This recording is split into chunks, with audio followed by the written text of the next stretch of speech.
Good morning, everyone. We're going to start. Thank you. I shall speak into the mic.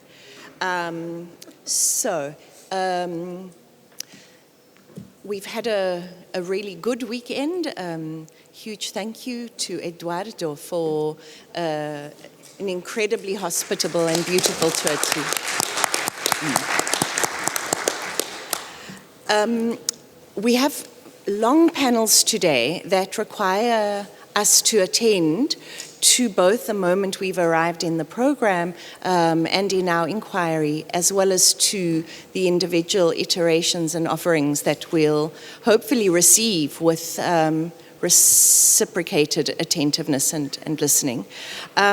We are moving into the third line of inquiry, and this is unfolding the foreign in time with a focus on historical interrogation. So concepts of the production of time that are more focused than what we looked at last week, which we moved kind of from thinking translation epistemologically, poetic stylistics, and questions around those, to questions of ethics and hospitality.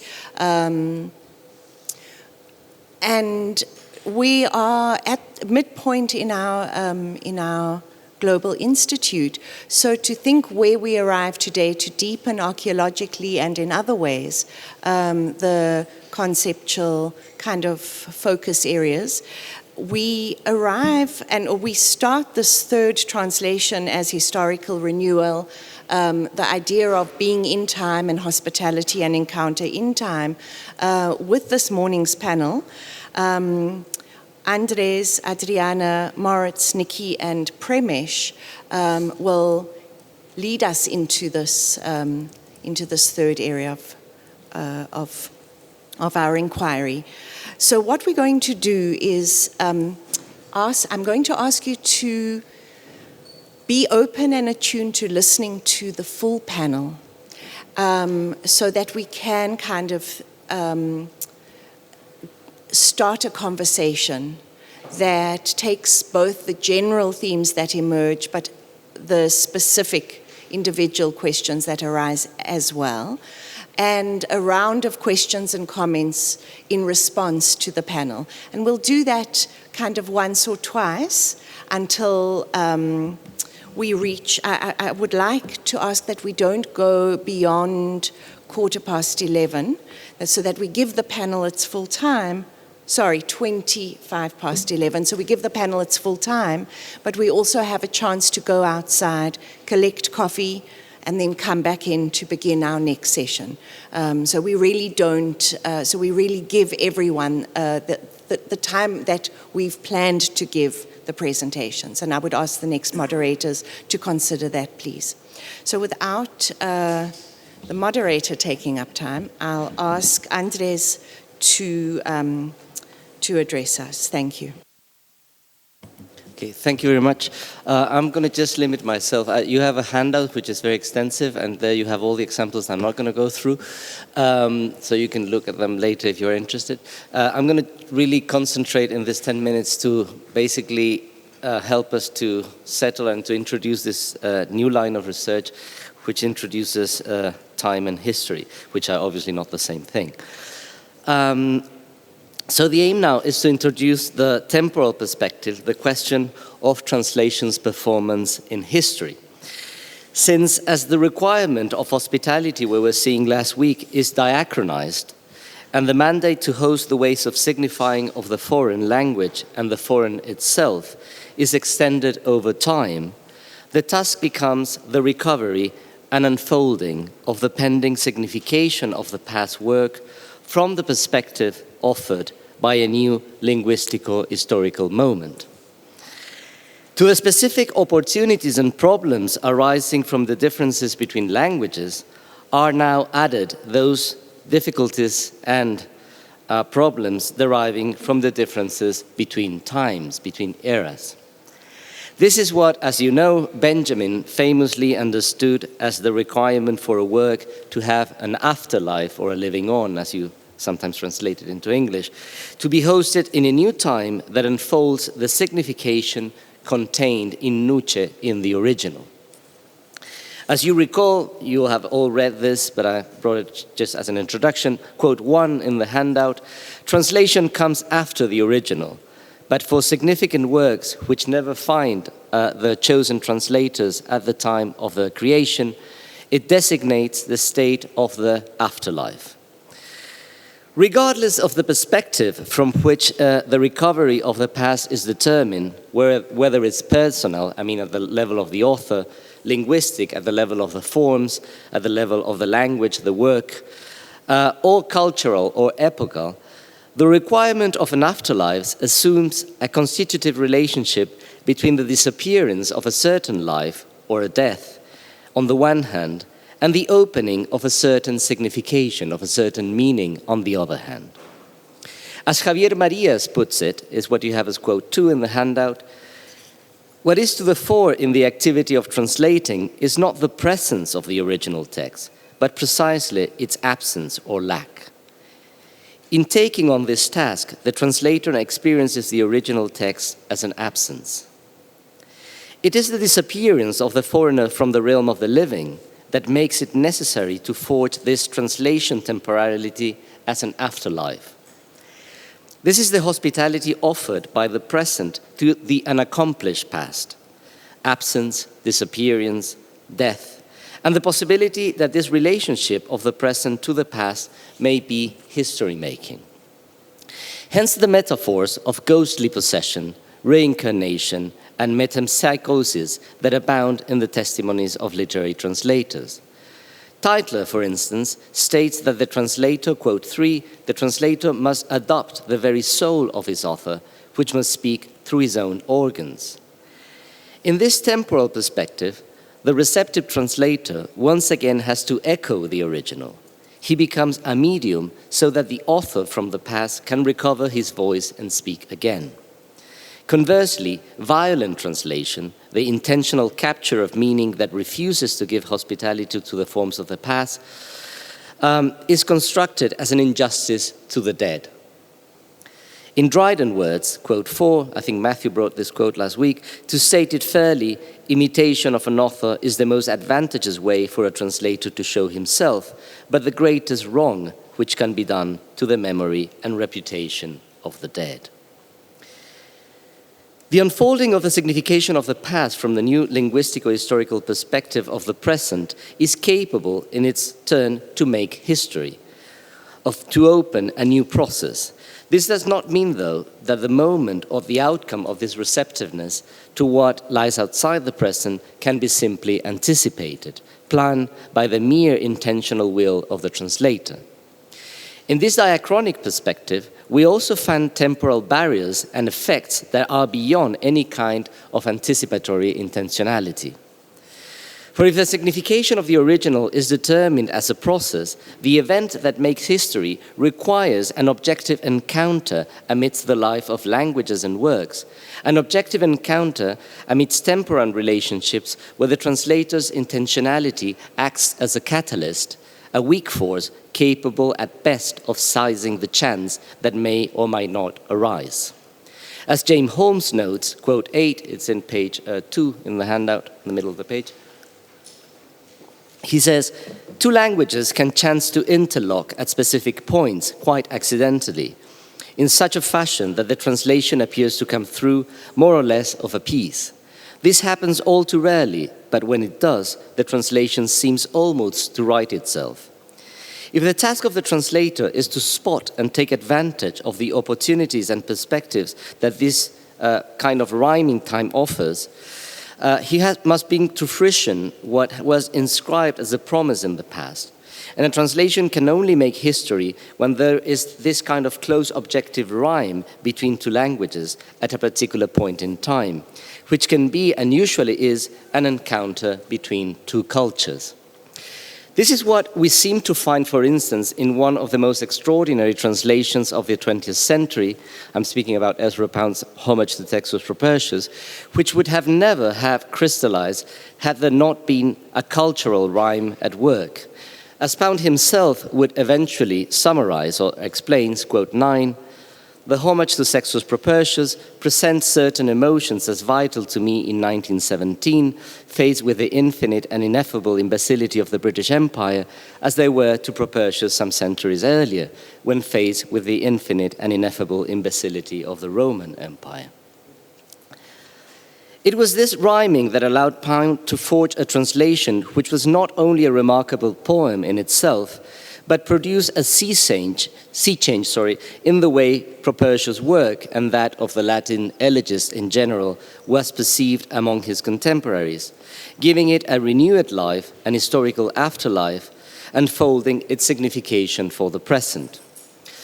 For his extremely creative version succeeded in activating Propertius' irony or dissimulatio as literature, not as erudition.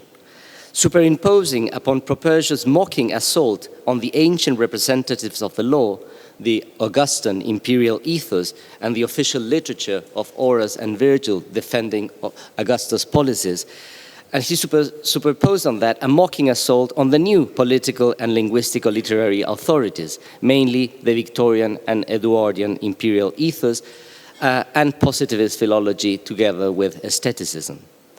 Thence the tone of urbanity and ridicule that Pound gives Propertius via La Forgue, a biting critique of the garrulous intelligentsia of the early 20th century that employs a subversive mixture of registers ranging from the sophisticated to the colloquial. Just an example you have there in 10. You idiot, what are you doing with that water? Who has ordered you a book about heroes? You need Propertius not think about acquiring that sort of reputation. Soft fields must be worn by soft wheels. Let another oar churn the water, another wheel the arena. Meet crowd is as bad as meet sea. In the end, the Latin elegist's irony against the literary expectations of his era is redirected toward the event of translation itself, as Pound plays upon his contemporary readership's expectations by taking Propertius' dissimulatio against the official language of the Augustan age and superimposing upon it a mocking challenge to the philologists' supposedly exact methods of translation and erudite annotations. In this sense, to understand the ways Propertius' irony signifies in the originals, by dissimulatio, allusion, the apparent disorganized structure of the elegies, and other contextual ways of charging meaning, one needs complete contextual analysis to explain important aspects of Augustan politics and literature. The same applies to the equivalents and derivatives Pound finds for Propertius' irony in modern terms, against Georgian politics, literary aestheticism, and above all, against positivist philology. And the way also that it has been translated into Spanish, there's two translations in Chile. One was done by Armando Uribe in the 60s, and the other was done by Ronald Kai, a good friend of, by Ronald Kai, published in 2005. As I said, you need contextual analysis, very difficult to explain, so I'm not going to go through that. You have enough material in the, and I'm going to stop now. You have enough material in the handout. I'm just going to say that I put there all the material to explain how the homage to Propertius reactivates the classical dissimulatio, the mocking assault that Propertius does against Augustus, embodied in the official literature of Horace and Virgil, and he transformed that into an attack into the literary milieu of his own time. The first thing that is important in this translation is the critical insight of Pound, is his understanding, as people hadn't understood before, that Propertius was basically an ironic, subversive author that has used love, and the elegists in general had used love as a shelter to attack the imperial propaganda. And then the way he transformed that irony in classical terms in a sort of mocking, contemporary reflexive irony against the contemporary milieu. You also have material to analyze sections 1 and 12 of the homage, so the programmatic moments that translate programmatic moments in Propertius himself. So just to end, the important thing is that in all these cases, as I said before, it was the historical parallelism that allowed this particular afterlife of Propertius' elegies through translation to become active in the contemporary milieu. what the challenge here, and I finish with this, the challenge here would be, in a way, to use these models of translation to think the economy of the historical as such. As Benjamin himself would put it very lately, I mean, comparing to the first quote I had about the afterlife in the Arcades project, he would say, this is what you have as quote 52 in page 16 of the handout. Is almost the last quote. Benjamin says, historical understanding has to be conceived of fundamentally as an afterlife of what is understood. And for this reason, what is known through the analysis of the afterlife of works, of fame, so basically that is translation. Okay, I'm going to go against that code. So the idea, this is the idea to finish, is that what has been understood, or what the kind of conclusions that we can get observing how the afterlife of signification in translation works can be projected to understand the historical economy of such, which is something that the same Benjamin Preventers we can do. So just as I quoted the first quote from the Task of the Translator, which is a very early text of Benjamin, in his last work, the Arcade Project, exactly he does that. He extends the economy of translation to history, and this is what I want to finish with, this quote 52 I was reading in page 16. So, historical understanding, Benjamin says, has to be conceived of fundamentally as an afterlife of what is understood. And for this reason, what is known through analysis of the afterlife of works, of fame, so that is what is thought in the first text on translation, has to be considered as the basery of history in general. In other words, last quote there in the handout, the historian is the herald who invites the dead to his table. Thank you very much.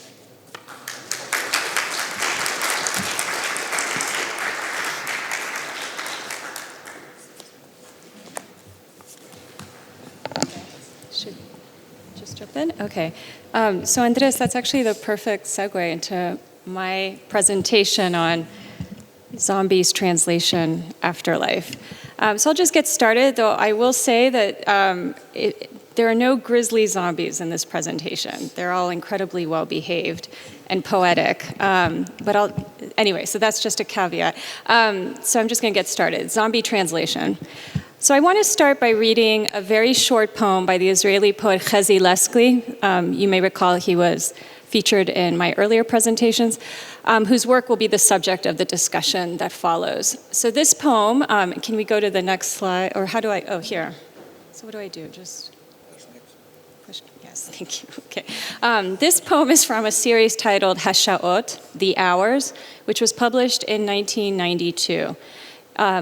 This particular poem is called She'at Hashir Hamet, The Hour of the Dead poem. And I'll read it in Hebrew and then in my English translation.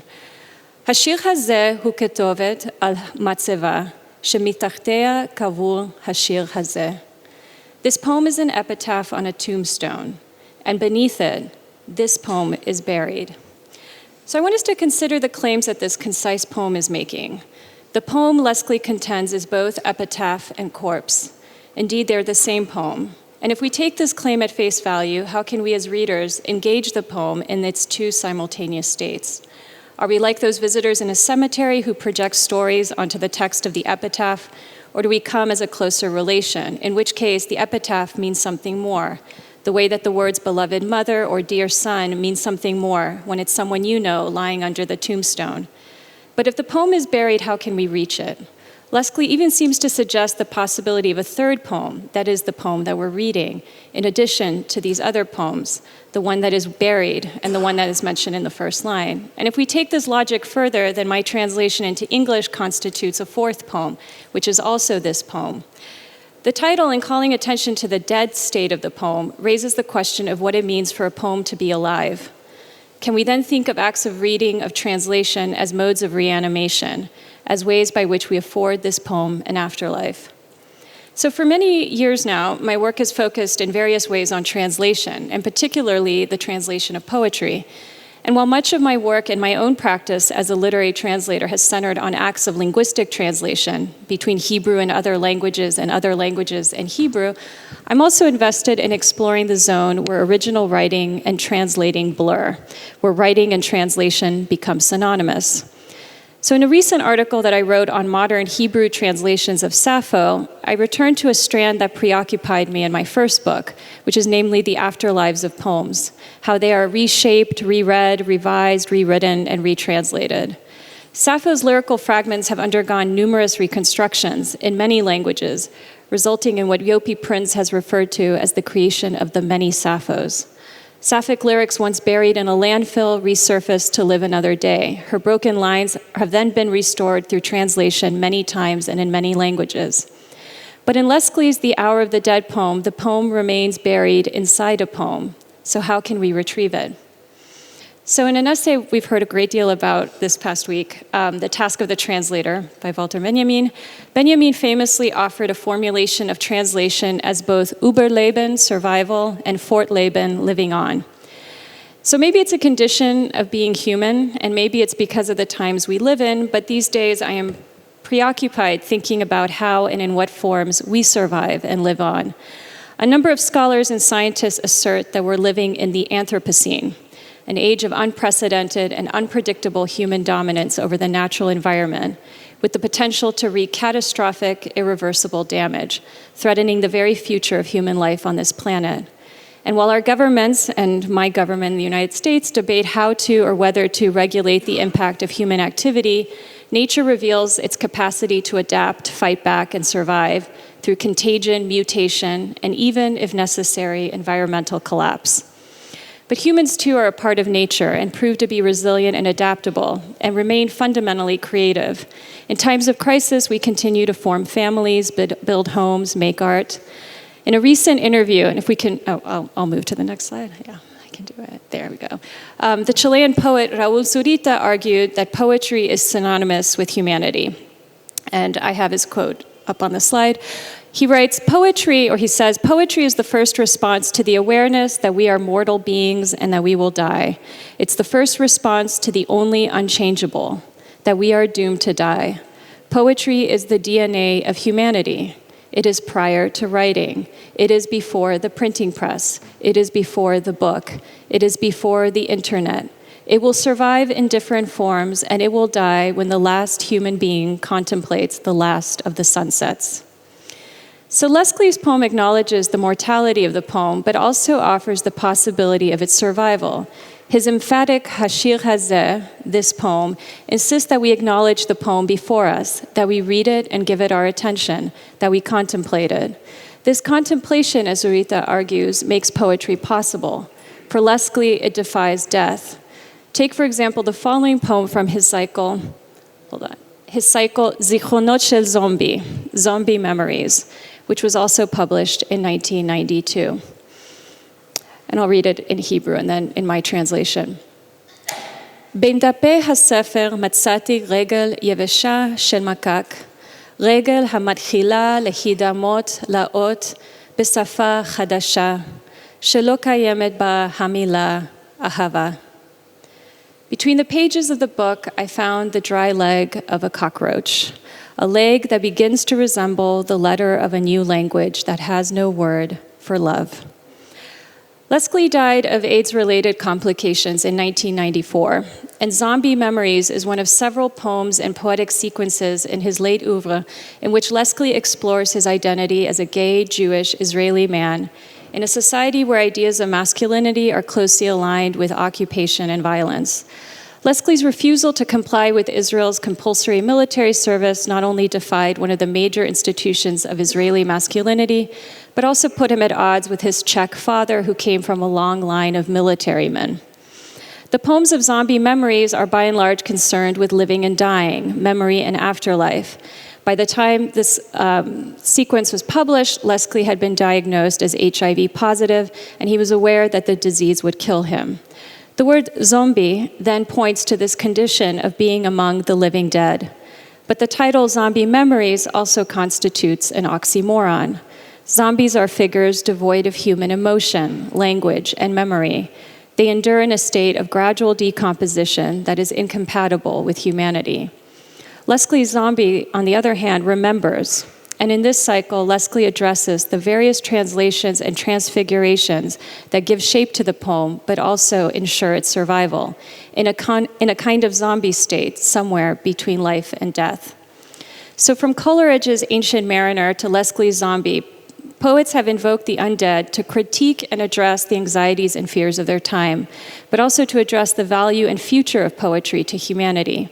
To quote Zurita again, without poetry, and this is no metaphor, humanity disappears literally in the next 5 minutes. So this is an intentionally bold, hyperbolic claim. But what's at stake is what value poetry has in our lives. You may not be able to eat a poem. Maybe someone's come up with that possibility. It may not quench your thirst. But Zurita argues that works of art nourish human beings in ways that are vital to our survival and even our future. And that in the absence of things like poems, human values and relations begin to break down, leaving humanity in a state that begins to resemble the zombies and other calamities that plague them.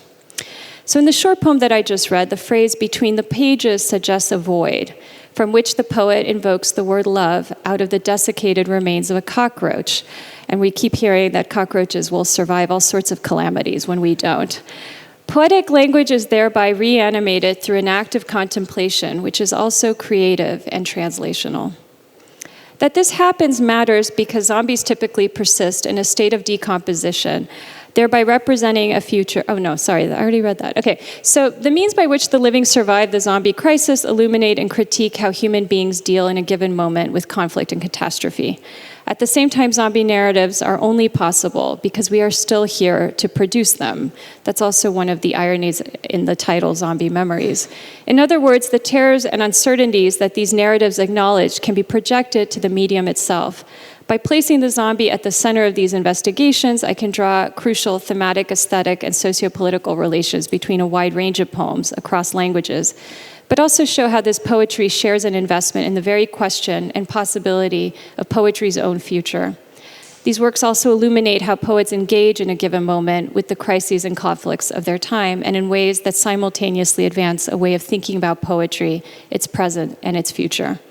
So in this next and last untitled poem that I'll read, Leslie reflects on the capacity of poetic language and the poem itself to create relations and continuities that defy decomposition and death. And bear with me, it's a long poem, but I think it's good to hear poems. There we go. All right, and I'll read it in Hebrew. And maybe, can you all read the translation? Okay, so I won't read the translation so we can shed a little time off of this. יש לי 4 אחים שנולדו מתים, והם קוראים לי לשוב אליהם. בגדתי בהם כשנולדתי וערקתי לתוך העולם. הם מתגעגעים אליי ואני אליהם. הם אינם יכולים לשוב אליי, אך אני יכול לשוב אליהם. בוא, הם קוראים לי. נהיה חבורה מלוכדת של מתים, משפחה מצוקה שאינה מאבדת פירור. Sorry, this is not the right slide. What happened? Did I win? And now I can't go back. Oh my gosh. There we go. All right. Anyway, I'll go back and read it in English. בתחילה גרתי ליד הערים, נולדתי בעיר רחובות וגרתי לידה, משם עברתי לדורה שליד נתניה, רק מאוחר יותר העזתי לגור בתוך הערים ממש, בתוך גופן העדין, החולה, גבעתיים, האג, אמסטרדם, תל אביב, מקומות שבהם למדתי לתרגם את הבו למילים אחרות, ומהמילים האחרות עשיתי שירים. And I'll just read it quickly since I messed up the slides. I have 4 stillborn brothers and they call me to return. I betrayed them when I was born and deserted into the world.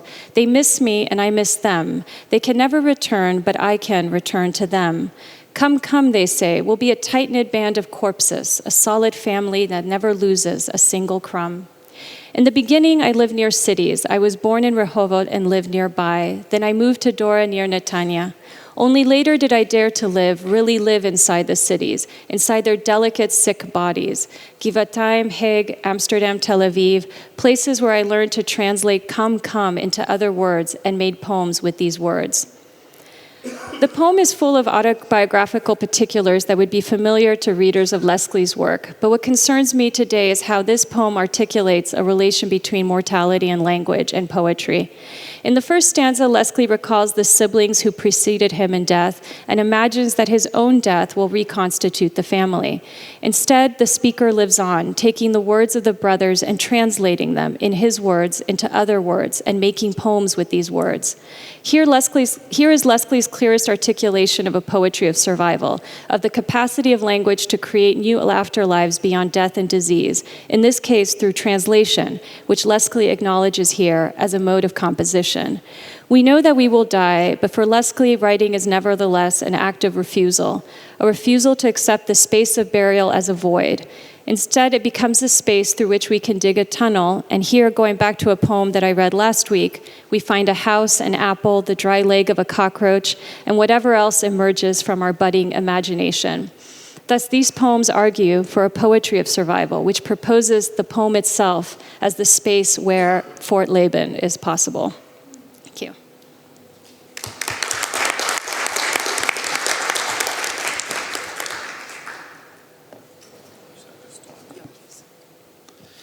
Okay, so in a moment of unabashed self-promotion, I'm going to pass this book around for you all to look at. So my paper is called Remains of the Social.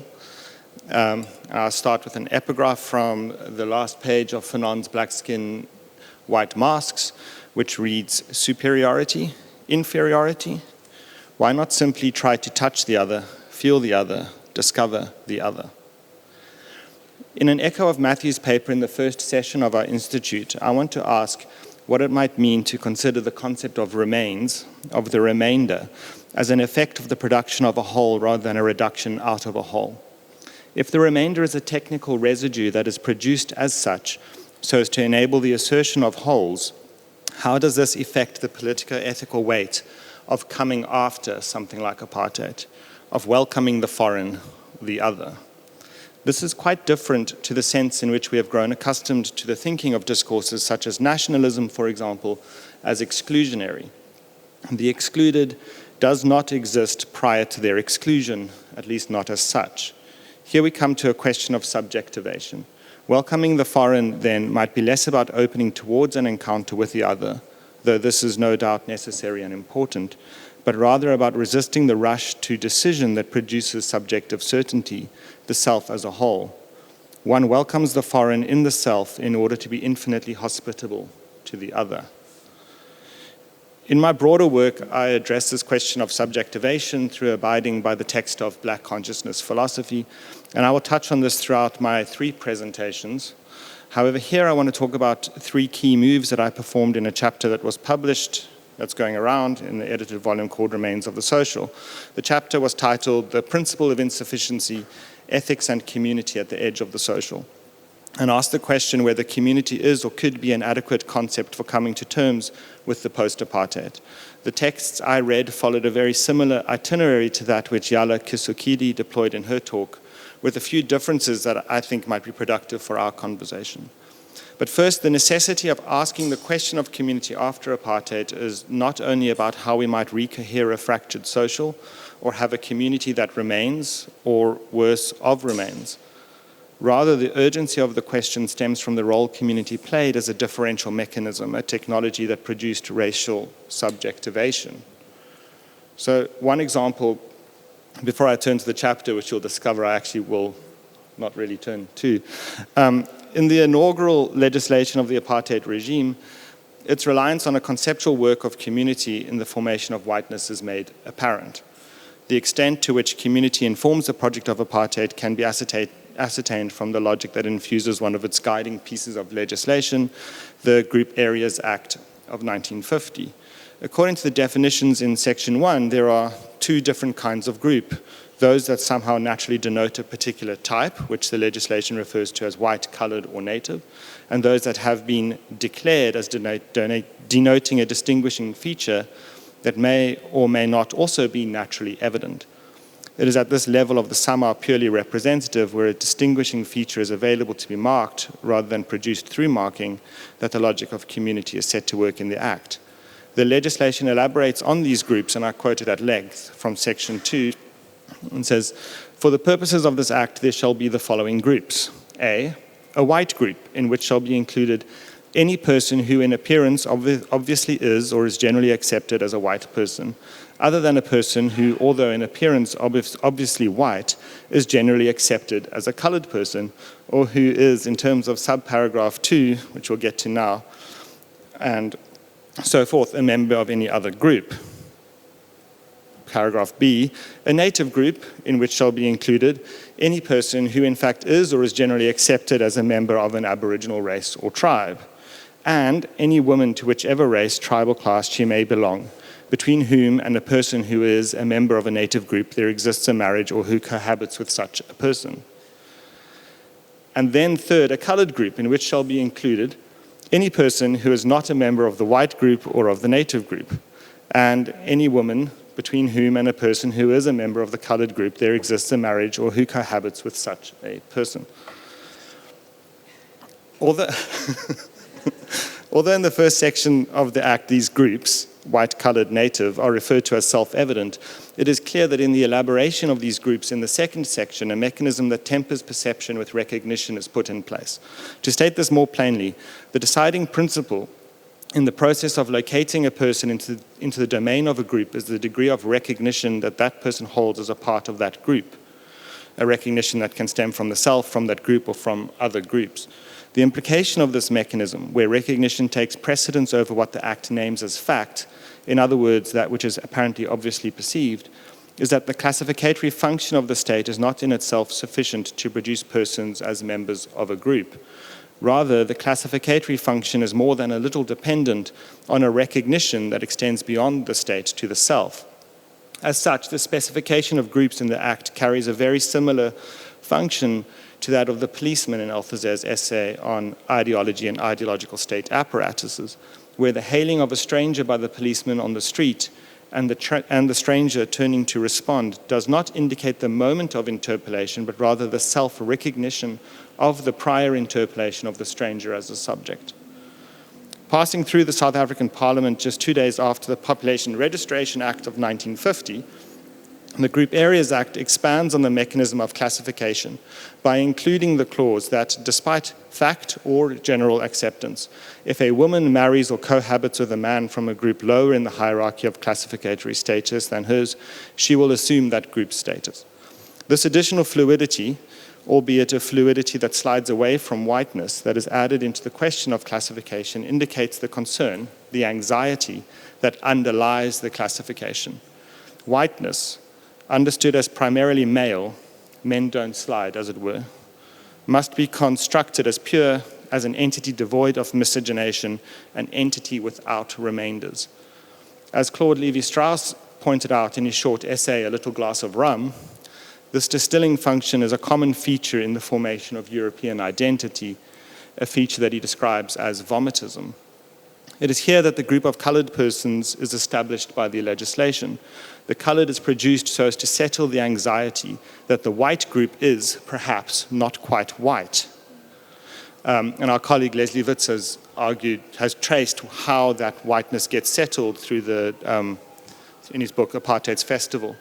And you can see later in the legislation, in the 60s, on the legislation that prohibits interracial sexual relations and cohabitation, whiteness becomes fixed then. So there's no more slippage a decade and a bit later.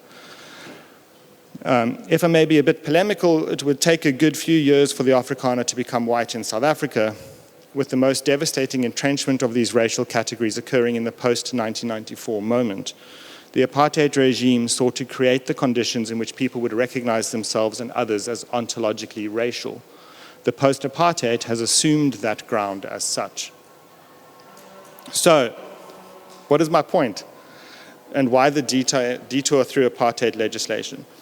What does it mean to come to terms with apartheid as a nation or community when the very structure of apartheid identity is produced through the work of community itself as a differential mechanism that operates according to recognition and the production of race? time is ticking down. No, it's fine. In response to the apartheid regime's use of the concept of community, there was a dominant strain of the anti-apartheid movements that made a concerted philosophical, at least I read it as philosophical, effort to mobilize political resistance as community in distinction from race. In other words, to flip recognition. This deployed the limit of community as a mechanism to produce something other than apartheid. And yet, so Deborah Posel, in her reading of the dominant tropes in the class-race debate in South Africa, suggests that this response has been a question of racial function or dysfunction. Function means a mechanism for race as a mechanism for capitalist exploitation. Racial dysfunction means an irrational imposition that hinders the liberalism of capital. Though she argues those were the dominant strains. Now, these don't really deal with the mechanism of recognition and its attendant anxiety that is included in the concept of community that the apartheid regime put in play. And more critically even, the post-apartheid response to both is firmly lodged on apartheid's conceptual terrain of difference. So I'm come to my third part of my paper. So community works, right? It's always at play. Whether this is as a differential that produces racial formations or as a constitutive limit enabling the thinking of what might come after apartheid, it is at work. I suggest that the way to produce a hospitality to the foreign might lie in a project of taking care of this limit of the working of community, of attending to its play. This is to suggest that limits, markers of the edge of community, in turn function not only as boundaries or curtailments, but also as openings unfolding on their motile edges towards the new. The opening of a terrain not enclosed within the particularity of the membrane that the limit implies, and I suggest on which post-apartheid subjectivity might arrive. But how do we take care of the limit? I suggest one strategy might be through grasping the concept of a script as this structures life. I think here particularly of how the late Phaswane Mpear, one of South Africa's most interesting poets and novelists, reworks Blanchot's concept of insufficiency, which Blanchot developed in his unavowable community. Mpear reworks this in his novel Welcome to Our Hillbrow. The unavowable community is a complex text that Yala Kisukidi already put in play for us in a reading which I ask you to keep in mind as I go through these last few moves in my paper. I want to draw attention to the centrality of Bataille in that essay, and especially of the principle of insufficiency that he develops in thinking the absent community. For Blanchot, thinking this absence requires more than an understanding of absence as lack, as though community is that which must be produced so as to make the social whole. Rather, avoiding the quasi-Freudian paradigm, Blanchot turns to Bataille's insistence that there is the principle of insufficiency at the root of all being. Insufficiency, in this instance, does not imply an attempt to attain sufficiency. Rather than a principle that tries to bring itself to completion, that is, to satisfy itself, Blanchot suggests this insufficiency searches for the excess of its lack, even as it fills itself up. As he says in his essay, Bataille's principle of insufficiency is, after all, not all that easy to understand. What does this mean? The I determines itself as an I in relation to other I's. This dependence can either be resolved through psychoanalysis, through Oedipus, through community, or through indigeneity, autochthony, right? And I cover all those moves in the chapter in my book. But for Bataille and for Blanchot's community of absence, this insufficiency must not be resolved. An absent community must not be produced. It must take place. How? Possibly through writing that allows a pause in the rush to subjective certainty as is established through markers of race, gender, and class. And we come here in Blanchot to a concept of the community of the touch as this unfolds in writing. And the metaphor for this is the drunken vertigo of friendship, right? So Phaswane Mpear, who, as I said, I think is one of South Africa's most promising novelists and thinkers in the post-apartheid before his untimely death, explores this question in his novel Welcome to Our Hillbrow, which I don't have time to read because I only have 15 minutes. But what strikes me in it is the way in which the narrator, 2 minutes, plays with the idea of scripting to name both how a fluid play of community comes to be weighted with lived experience, locked within subjective certainty, It is because of lived experience, which is not always one's own, that it is not possible to simply walk out of a script, whether that is of indigeneity or belonging or foreignness, gender, race, etc. However, the novel also explores how this lived experience could also have revealed the incompleteness of these scripts. This is produced in the community of writing that in the novel occurs after death.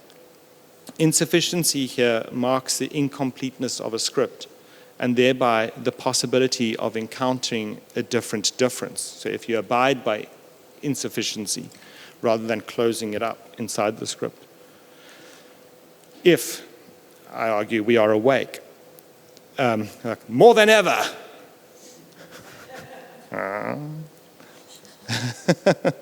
That was just a private joke for Patrick. If we are awake. As a South African poet, Jeremy Cronin, has phrased it in his poem, Even the Dead, which draws its title from Benjamin's essay on Theses on the Philosophy of History. Cronin says, I'm not sure what poetry is. I am not sure what the aesthetic is. Perhaps aesthetic should be defined in opposition to anesthetic. Art is the struggle to stay awake. As Fanon articulates it in the final pages of his two rarely read black-skin white masks, this is a question of touching.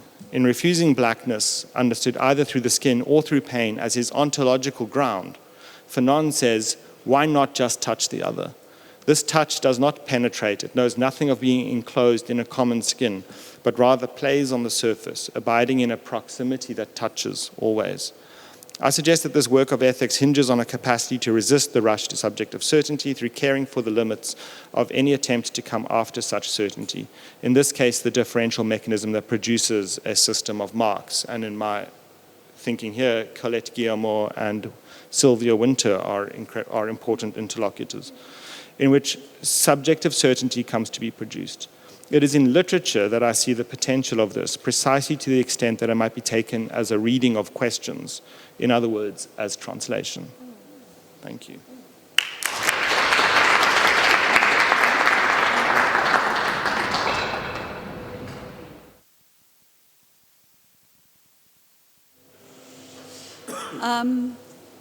Thank you.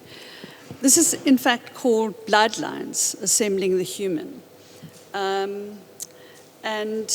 Just to, gosh, it's a little hard to see, but just to remind people that on Friday I spoke about 3 lines of inquiry. And today the focus is very much on the second one, which is the translation of practice. And thinking exhumation of human remains as a dense set of practices through which a human being, the body of the beloved, is produced, not recovered. And if I have time, I'd like to say a little bit about the translation of politics as well. Okay, so the exhumation that I want to talk about is one involving the mortal remains of 5 men from a property in Post-Chalmers. It's not working. Which happened, the property Post-Chalmers is outside the rural town of Craddock in the Eastern Cape, and it occurred in July 2007. I've drawn on this in part because it's the one exhumation that I am involved in almost from the beginning to the end. These remains were identified as those of anti-apartheid activists whom Port Elizabeth Security Police had disappeared, then killed in April 1982 and May 1985 respectively, and in both cases had burnt the bodies. I'm going to talk about 3 things, what I call bloodlines. Secondly, I'll say something about how the practice of translation in an exhumation produces rather than recovers the body. And then thirdly, if time permits, I'll say something about politics. And all of these, echoing Andres citing Benjamin, concern the afterlives of the dead. So 1, bloodlines. When I talk about bloodline as underpinning exhumation, I'm referring to the process of identification, the lineage of family. But before doing so, I want to draw attention to other ways of thinking lineage in relation to these particular bodies and these events, all of which involve forms of translation and remediation. So one lineage would connect the men to what Siraj Rasool calls the, quote, pantheon of heroes, unquote, which is itself a kind of bloodline, a pedigree founding the nation. Another, in almost perfect juxtaposition, would trace the violence of their killers, from Steve Biko, who died in their custody, as did several others, ricocheting across the Eastern Cape and stretching to northern Namibia, where several of the perpetrators did time in a counterinsurgency unit responsible for very large numbers of kills. We may think yet another lineage, that of place, post-Chalmers, where they were killed and burnt, as translations of place. The history of this property tracks back to colonial wars of dispossession as a rural police station. In these incidents, it's a killing ground of these anti-apartheid activists, and afterwards it operates as a children's holiday farm, a family home, and most recently, when we were on site, as an abattoir and a hunting lodge. I don't discuss these different lineages today, but it is important to note that in some ways they all come to bear on the five men, in the sense that it is these long histories of violence that enable them to enjoy that pantheon of heroes on whom the nation is said to rest. One last point I want to make about bloodlines. We think of bloodlines and lineage as flowing, whereas I want to talk about them here as very much as assembled. So this brings me to the questions of, or the debate, if you like, of recovery or production. So we could think of the body as an archive and exhumation as a recovery project, one that is centrally about rehumanization. Once a possible burial site has been located, exhumation and identification is generally regarded as a straightforward, if sometimes technically challenging exercise. A body or skeletal remains are retrieved or recovered from a formal or informal grave or mass grave. Thereafter, they are forensically examined and tested in order to establish identity. The practices associated with recovering the body and identity are done by forensic specialists whose expertise at understanding the language of the body enables them to read and translate the signs, which enables identification.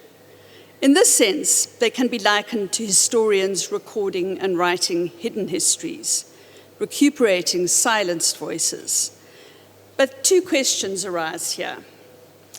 Is the body recovered or recuperated, or is it, following Zoe Crossland, produced? And what constitutes the body? How much?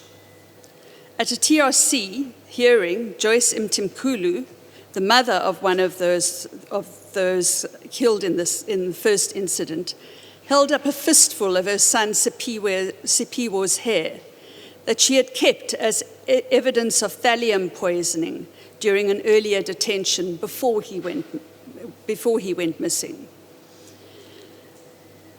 Without going into detail, the human remains located at Post-Chalmers, some in a pit dug beneath the surface of the ground and covered over, and some in a septic tank sewerage system, didn't look remotely identifiable as human.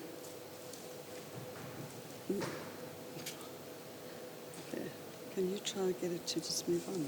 Yeah. While I go. Oh, there it is. Okay, there it is. As you can doubtlessly see, ultimately, although forensically identified as belonging to the five men, no individual identification was possible. In other words, if we take individual identification as the absolute, this exhumation did not quite work. Yet it seems precisely that these moments of something not working enable an opportunity to figure out something about the work. Here, the work of recovery, which relies on multiple agencies. And it is precisely the assemblage of these different agencies that produce and rehumanize the mortal remains. To see the practice of exhuming as merely a technical exercise of recovering a body obscures the profoundly sensory reception between the living body of the forensic anthropologist or archaeologist, the soil, and the dead body. Technologies of identifying mortal remains on site happen in part through physical apprehension of ground and body, color, appearance, texture, smell, and an intimate understanding of both soil and body's transformations. This apprehension passes from the earth and mortal remains to the anthropologist or archaeologist's living body, an interaction or transference that brings the latter to view. And certainly watching practiced hands delicately removing bones, naming and placing them carefully in labeled paper bags is central to producing the human skeleton. Although the procedures meticulously present themselves as science, they are profoundly effective too. The work of producing the human skeleton is challenged where bones are dismembered, commingled, or extensively damaged by fire. At Post, Chalmers little distinguished the human in the burnt residue found in a pit, or the sludge of diesel, feces, and bone pumped from the septic tank sewerage system. Here, the human could only be indexed through recognition by trained eyes, more so when it was possible to name a body fragment. In the absence of an identifiable skeleton, other agencies came to the fore. Firstly, artifacts, shoe or zipper fragment, shoelace, button, buckle, a door key, some coins, a ring. Registering the artifact, thinking it in us, was more agentive in assembling the human persons. Just as tire, diesel, bullets, and beer bottles summoned their killers, suggesting that the human is held together less by physical body, but assembled through fragments, things, or objects. So if recognizing bone was central to identifying the human skeleton, artifacts assembled the idea of a more fleshed, corporeal body. Thirdly, the family, generally more occluded in understanding this work of production, is crucial. Family members visited and walked around the site. They touch, pick up, and hold material. A few look for bone themselves. Quiet, sometimes angry, talking, holding hands, supporting one another, some tears, a prayer from a local priest before they leave the site. These suggest that the family is not just recipient. Rather, its physical or metaphorical presence and agency may be required for the successful translation of fragments into a mournable body and associated community of care. Finally, it is in a laboratory through forensic techniques that approximate identifications are transformed into greater certainty where possible, genetic lineage and identity.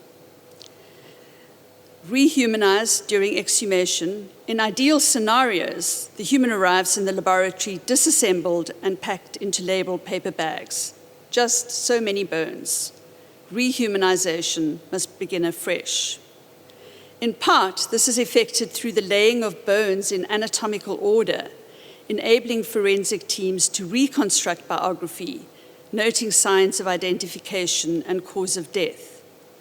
The person, as such, is produced through interpreting these demographic markers and unique biographical events.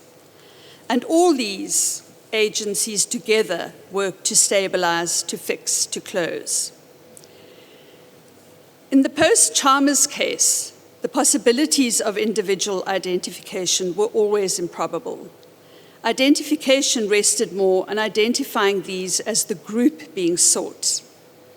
Nonetheless, the team of bone experts separated identifiable bone from fragments impossible to name, reassembled them as disassembled parts in anatomical position on tables according to the site from which they had been retrieved.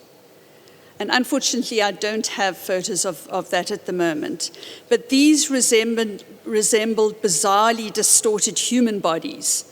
Some sections of the skeleton packed densely, others barely visible. The work was painstaking, a jigsaw puzzle to be assembled with no accompanying picture, washed in grays, charcoals, and blacks. And the assembly of all of the remains into this strange anatomical position is one that enables them to read the science of fire and how long and whether in fact remains were thrown into the river. And some of you may recall the photograph that was screened the other day of families standing next to that river. Okay, finally, if I've got time, very briefly to turn to politics. Now, the political fate which attaches to families or recovered bodies of the disappeared are received in highly ceremonial moments. A handover ceremony often, which is followed by a reburial, and largely they lead back to the embrace of nation and nationalism. I don't know if it's possible to enlarge that at all. This very beautiful picture that has almost everything, that flags, etc., a guard of honor, the nation. Okay, we may read this moment of being incorporated into the nation through Benjamin's warning that even the dead are not safe. But such moments are complicated in that they are desired and sought after by the families themselves. Elsewhere, I've argued that for families, such moments serve as a reminder of debt to the governing party, that the sacrifice made by the deceased, and by extension the family, to a nation yet to be has not been reciprocated in the nation now present. The insistence on the unfulfilled promise of the nation now present is one that disables or refuses closure. If for Marx, dead labor weighed against living labor, how do we understand a politics in the aftermaths of an imagined future in which dead labor is explicitly invoked to speak politically as a remainder of an imagined future and the work done towards that future? We could say that families exhume the dead labor of struggle precisely to weigh against the present as both reminder and remainder, not merely as foundation of nation consigned to the past, but as living and present. Following this, we could ask whether such a politics, which poses the question of disappointment, is a productive one, able to disassemble the narratives of transition and progress, and to insist stubbornly for a politics that does not objectify and instrumentalize. Thank you.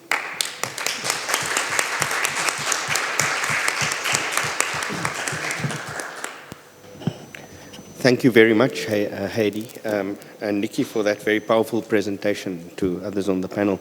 I want to lay out some ideas, and if I have the time towards the end, I'd like to show a clip of a production called Ubu and the Truth Commission, which is actually what is at stake in the chapter that I'm working on. But I want to show up some of the moves that are available in the chapter in thinking about Ubu and the Truth Commission.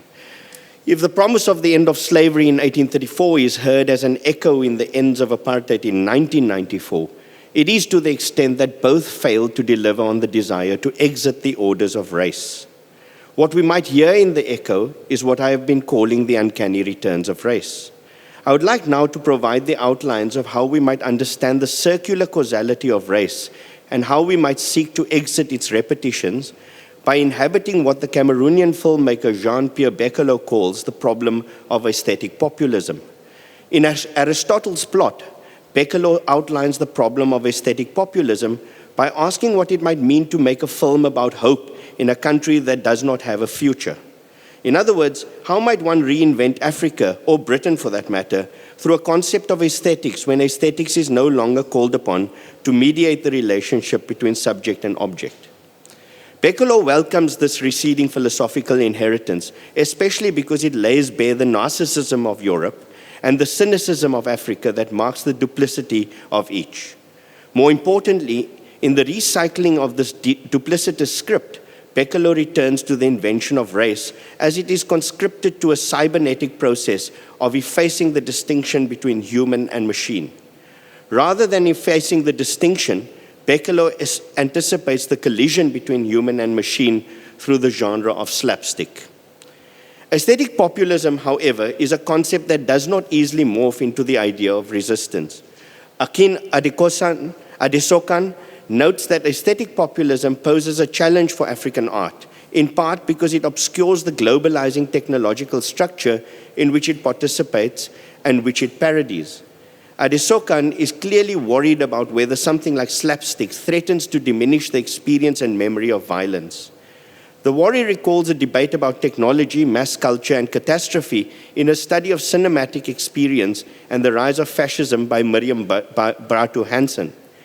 Hansen lays bare the stakes in the debate between Benjamin and Adorno on the relationship between humor and catastrophe, and whether the flip side of slapstick might affirm a new attitude to technology than one in keeping with the rhythms of fascism. Hansen eloquently rearticulates Benjamin and Adorno's effort to make sense of Mickey Mousing and also Chaplin and jazz in the midst of the rise of fascism in Germany in the 1930s. If caricature is permitted for such a complex and nuanced debate and reflection, we should at the very least consider Adorno's caution about the macabre element of slapstick as precisely that which launched Benjamin's effort to multiply its effect to counter the deadening of the human sensorium with the rise of World War I mechanization of industrial capitalism. If Mickey Mouse encapsulated the German popular spirit in the 1930s, Benjamin sought to anticipate how it was not only the site of a possible break in the timing of the formal principle of the assembly line in industrial capitalism, but also a reckoning with the shock that could potentially awaken the senses. The motif that Benjamin mobilizes in this otherwise depleted account, Hansen tells us, is the way Mickey Mouse and Chaplin leave room to play, even as they register the experience of unprecedented human alienation.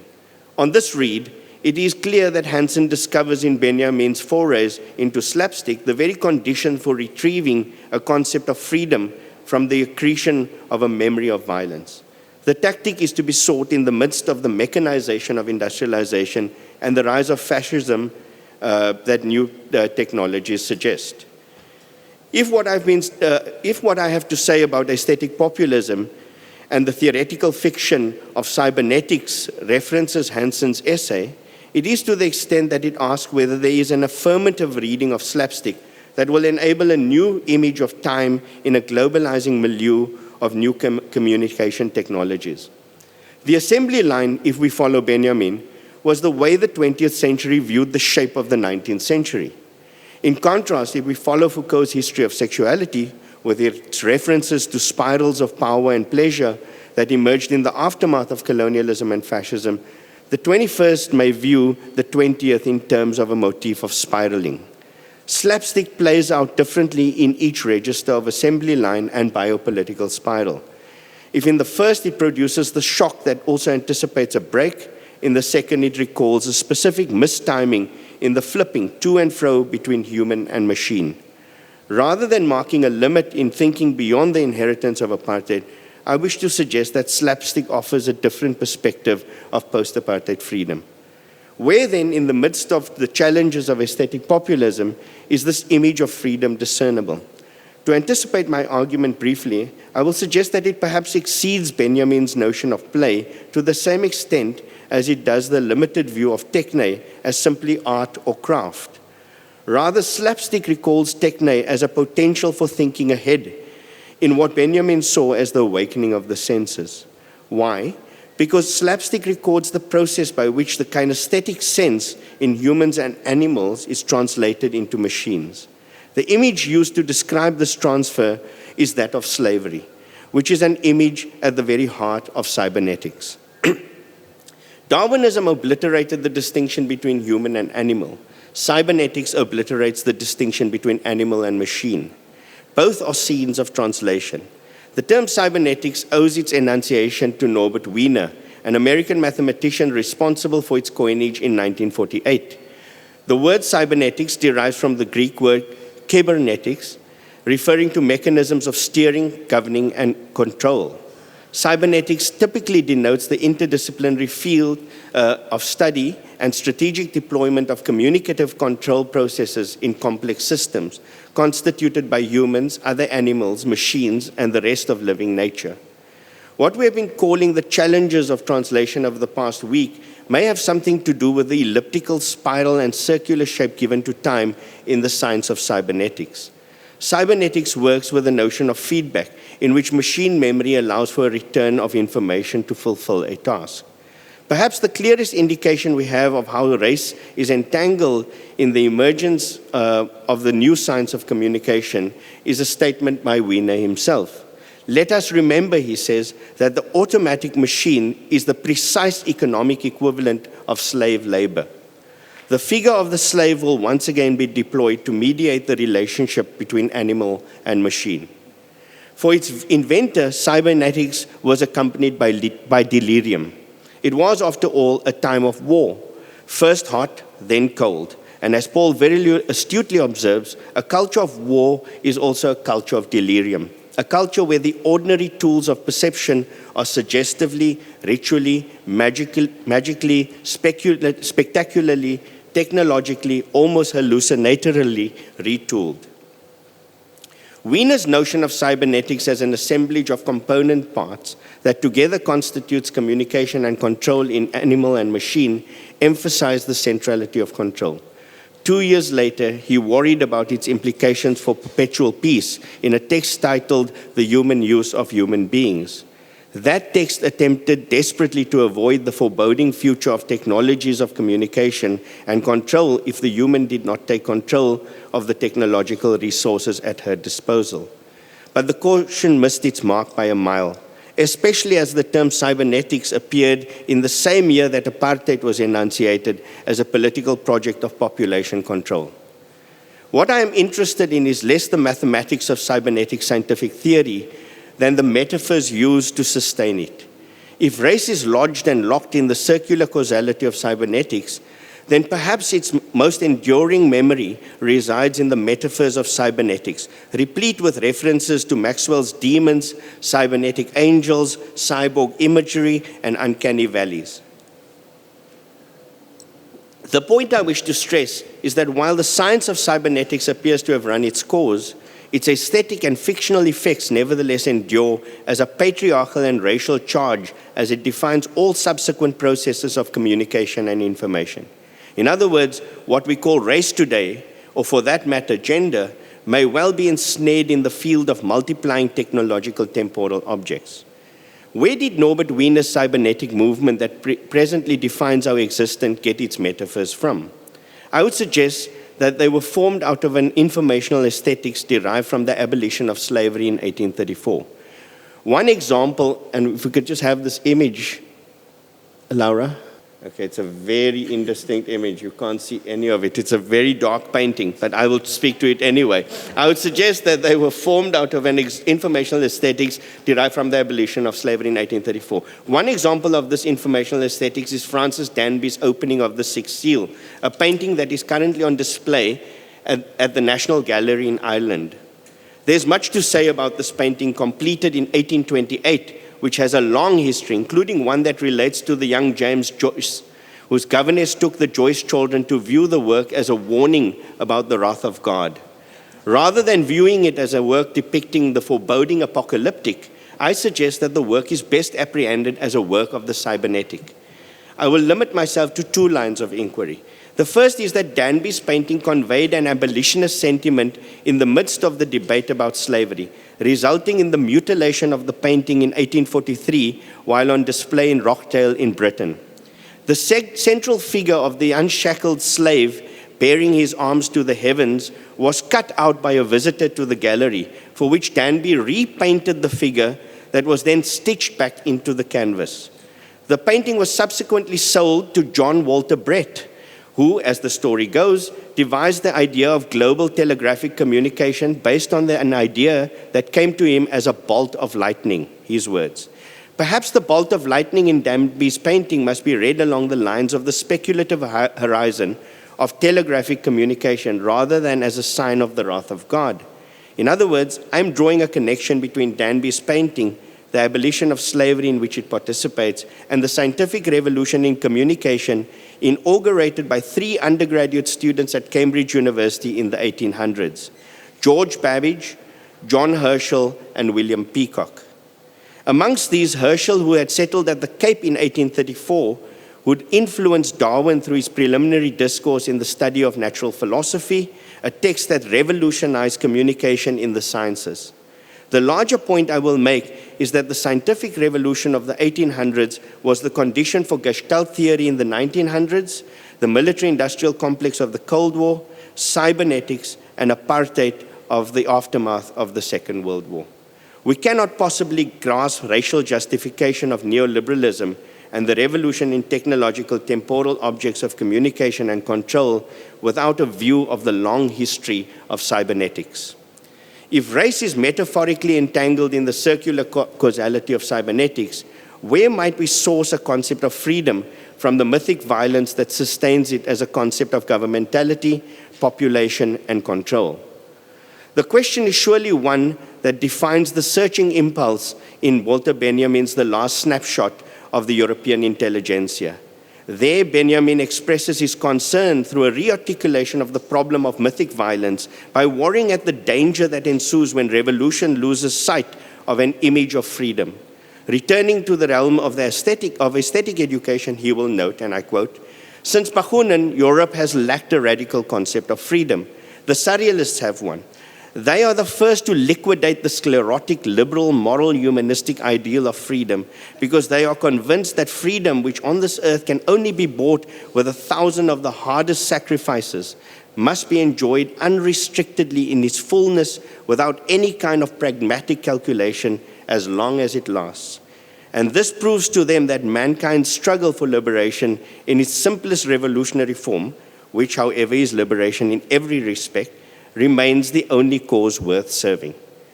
How might we translate this searching impulse to elaborate a post-apartheid and indeed post-colonial aesthetic sensibility that serves as a source for undoing the stranglehold of race and elaborating a concept of freedom?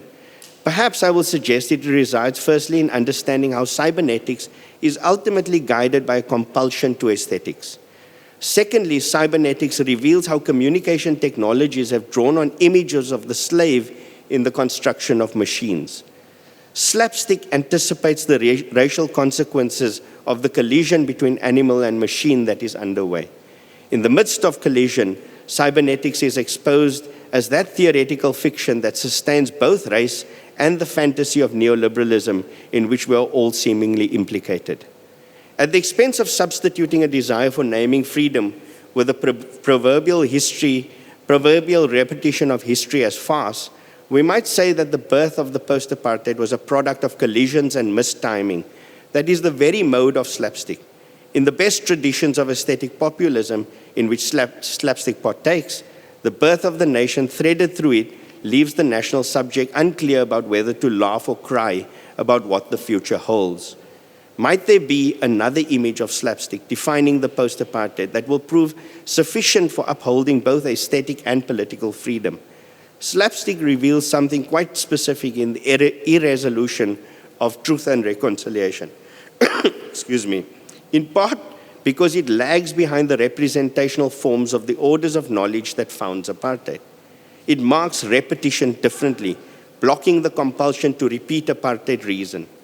If apartheid reason is an intensity of repressed knowledge, common sense, esoteric knowledge, and exclusion from this knowledge, slapstick opens up to desire.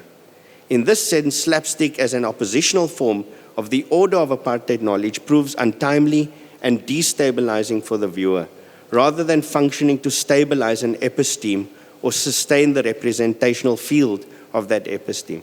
It recalls not merely how we read the problematic of apartheid against the grain of its reason, but precisely why the post-apartheid is necessarily a scene of multiplying collisions. I'm going to pause there and ask if you could get 2 minutes just to show a very brief, can we do that? Can I ask, I think we've loaded it as... Pudding! Enough! Secure the rest. Till later.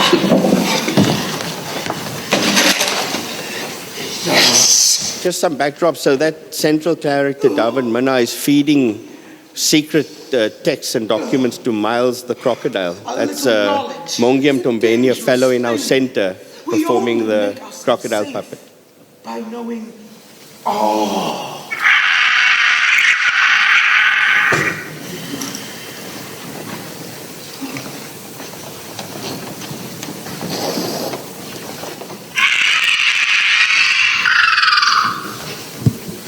Another night alone at home. Alfred, is this a marriage? Every night out with his dogs, no one to dinner and no invitations. This is not normal.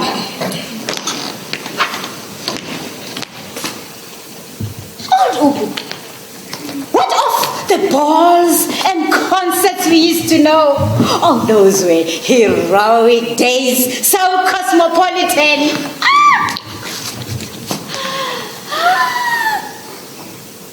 And I have to sit there and wait for his return. If only I could find some proof of past pouring, I'd take him to court and grind till his pockets bled gold. Where are the chums and letters?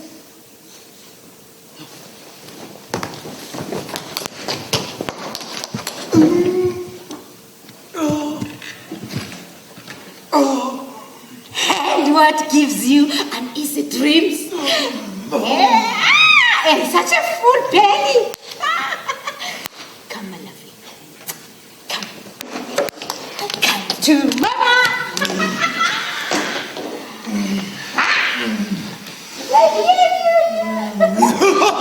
Watch your fingers on there. Oh, nice. I just want to see what lies he's been feeding you.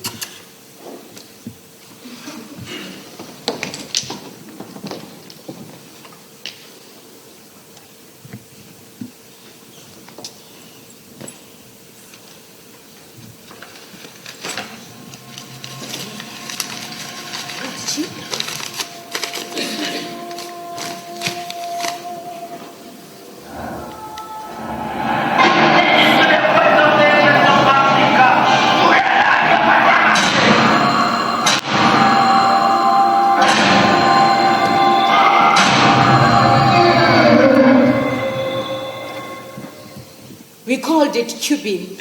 Ons het dit tubing genoem. We would take an inner cube and Ons put it vat- over the face of the detainee. Binneband en trek dit oor die gesig van die gevang. We cut a slit in the cube for the tongue. Ons sny 'n spleet in die binneband vir die tong. This is how we got the truth. Dis hoe ons die waarheid kry.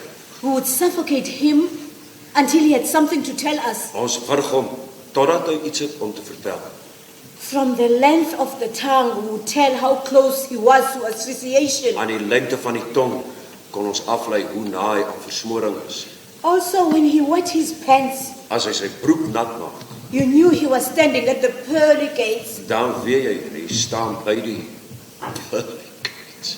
If they still refused to talk, As hulle nog steeds weier om te praat, we would beat them to death with iron pipes, het ons hulle doodgeslaan, which we Ysterpype. found in the farmhouse. wat in die plaasstoor gelê het. This we did in Kraddock. Dit het ons in Kraddock gedoen.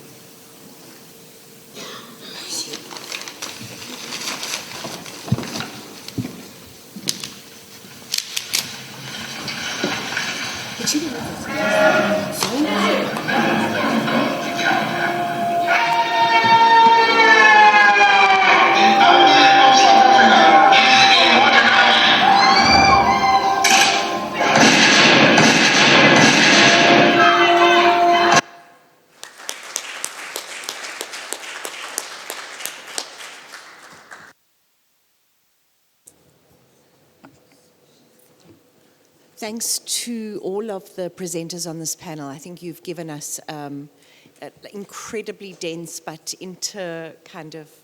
articulating set of concepts to work with. I'm going to open up and take a round of 3 or 4 comments and questions. If you can, as the honor the presenter's consideration in keeping time, also keep your questions and comments quite concise. Okay, I'll try to do this very fast. I'll start with Adriana's presentation because I think she introduced conceptually something we haven't had in thinking about translation. And in my listening to it, what she introduced was the psychodynamics of translation haunted by a logic of substitution. I found it quite ingenious to introduce it with the replacement poem, a translation as replacement and the life of replacement as an epitaph and as a zombie life. And then followed by the next poem, which is the one, I Have 4 Stillborn Brothers, where it literally introduces the psychic dynamic that is behind that concept, namely the replacement child as a zombie, a living dead haunted by the absence of those who didn't, who were not granted a life. And for me, I've worked on replacement children, but this was for the first time I saw an example how this plays out in language if we translate this psychodynamics into language. So yeah, perhaps we can talk a little more about that. And then I just have 2 short, for the sake of time, 2 short footnotes to Moritz and Premish. I think the juxtaposition between the aesthetic and the unaesthetic that you introduced places pain and mortality at the center of aesthetics. And it's so the gist of the aesthetic would be a counter poison to psychic numbing, which I think is one of the, and it's also something related to technologies and the impact of technology on technologies of psychic deadening, so that the function of the aesthetic would be to reawake touching, but also with that suffering, mourning, pain, and mourning at a distance especially. And the last one for Premish is simply, I don't know if you know Thomas Pynchon's novel Gravity's Rainbow. It is the exact translation of what you described about the informational turn into a novelistic form. And interesting in that context is that at the core of the novel is also the Herero genocide. And so that was mainly, before I forget mentioning it to you personally. Sorry to take so long. No, not at all. It was very crisp, actually. Anyone? Yes. This is just a short commentary and a question to Adriana. So when I read the poem about the cockroach at the beginning, I thought it's going to be an allusion to Kafka, because the poet had, you said, Czech parents, and then maybe it was an allusion to the metamorphosis. I wonder whether that could have been a possible strand of thought. But then I realized that actually the book or this language is going to outlive the cockroach. So in a sense, we hear that cockroaches are the ones that are supposed to survive the nuclear catastrophe, but the speaker of this poem finds the cockroach in a book. So in a sense, the book actually killed the cockroach, or maybe actually the power of word is supposed to outlive the cockroach. But that's my comment. And the question is about the potential, the post-human potential of zombie, because you talked a lot about how zombie, this kind of idea of translation as an afterlife outlives the original. But I wonder, in the context of like post-human studies and the kind of, I think probably the idea is also discussed by Primesh. So even like Donna Haraway, the idea of cyborg and so on, how that would feed into your idea of zombie. Can zombie be also something that goes beyond human? Can we also think about machine translation as being a zombie translation? This is my question to Adriana. Just a general question to everybody about the kind of teleological or progressivist kind of implications of this or constant invocation of the Nachleben or the Fortleben of Benjamin and so on, is that the notion is there's always reanimation, and I sort of think of the reanimation also, Nikki, as something that's going on as they reassemble these bodies, right? Is that there's some attempt to kind of move forward, and I just wonder about the kind of, again, progressivist narrative, as if the only thing that is the goal, so to speak, is the kind of reanimation. And it's just an observation to all, you know. Thanks. I'm going to ask the panelists to, those that questions are directly addressed, to kind of take up the questions, but all the panelists to have an opportunity to kind of respond to the general and particular comments. So, because I think the questions have been quite productive of broader reflections. So, can we? Should we take it in a row, or do you want to? I mean, just the one of Jane that is addressed to all of us. I think it's important to separate the conception of life, survival, and afterlife. You can pronounce the German better than I do.